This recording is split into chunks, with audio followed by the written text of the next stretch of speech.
എടി മമ്മി പെണ്ണെ, ഇന്ന് ബ്രേക്ക്ഫാസ്റ്റിന് എന്താടി? ബ്രേക്ക്ഫാസ്റ്റിന് എന്താണെന്ന് നിനക്ക് അടുക്കളയിൽ പോയി നോക്കിക്കൂടെ? എന്താടി മമ്മി പെണ്ണെ, രാവിലെ തന്നെ നീ ഭയങ്കര ചൂടിലാണല്ലോ. നിനക്ക് രാവിലെ എണീറ്റ് അടുക്കള വന്ന് എന്നെ സഹായിച്ചൂടെടി? നിന്റെ ഈ പ്രായത്തിലുള്ള പെമ്പിള്ളാരൊക്കെ അവരുടെ അമ്മമാരെ എന്തോരം സഹായിക്കുമെന്ന് നിനക്കറിയോ? എടി, അത് ഇന്നലെ എനിക്ക് അസൈൻമെന്റ് കുറെ എഴുതാനുണ്ടായിരുന്നോണ്ടല്ലേ ഞാൻ ഇന്ന് എണീക്കാൻ വൈകിയേ. നീ എന്നെ ഇങ്ങനെ എടി എടീന്ന് വിളിക്കുന്നത് പുറത്തുനിന്ന് ആരെങ്കിലും കേട്ടാ എന്ത് വിചാരിക്കും? അമ്മ എടീന്ന് വിളിക്കുന്ന ഒരു അനുസരണ ഇല്ലാത്ത പെണ്ണാണെന്നല്ലേ നാട്ടുകാർ വിചാരിക്കുന്നത്? അതിന് നാട്ടുകാരുടെ അമ്മയല്ലല്ലോ ഞാൻ എടീന്ന് വിളിക്കുന്നത്, എന്റെ അമ്മയല്ലേ. ഇങ്ങനെ വീട്ടിൽ എടി എടീന്ന് വിളിച്ച് പുറത്തിറങ്ങുമ്പോഴും നീ ഇങ്ങനെ തന്നെ വിളിക്കത്തില്ലേ?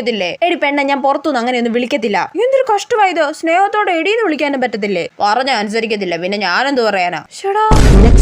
എന്റെ പൊന്നു ചേച്ചി, ആ പെണ്ണിന്റെ കാര്യം ഒന്നും പറയണ്ടെന്നേ. അവള് വീട്ടുകാരെ ഒന്നും അനുസരിക്കത്തില്ലെന്നേ. ഇന്ന് തന്നെ ഈ കല്യാണത്തിന് അവള് വന്നോ? ഇല്ല, അതാ ഞാൻ പറഞ്ഞത്. ആ ശരിയാ. എടി പെണ്ണെ വാടി, നമുക്ക് വീട്ടിൽ പോവാം.